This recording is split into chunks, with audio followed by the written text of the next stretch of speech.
Hey, Prehistoric Forest. That's a line from Tommy Boy, if you didn't know. Well, I'm all about the Saturday Night Live movie quotes today. I was over at the gas station, I heard a girl asking her boyfriend if he had her debit card. It reminded me, a couple of times a year, when I card a woman for alcoholic beverage,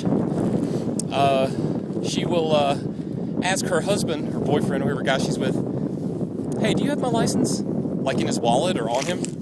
And it never struck me until now how odd that is to just think that someone's going to have, hey, you just hold on to my license. I don't get why that is.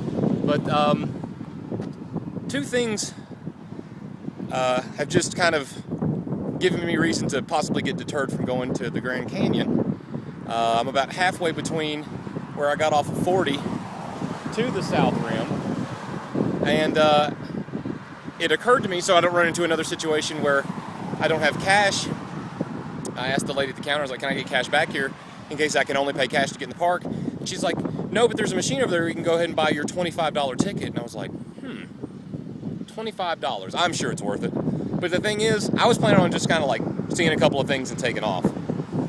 So I don't know. On top of that, when I get there, I kind of thought, I haven't had to backtrack any on this trip. And I'd kind of like to not start now. But when I get there, I'm going to be taking the same route back to 40. I don't know why I got the impression that that wasn't going to be the case. But I'm tempted to just get back on 40 and head to Las Vegas. Like I've commented, I've seen a lot of really groovy nature scenes. And I'm sure this is the mother of all of them. But I might be going back that way.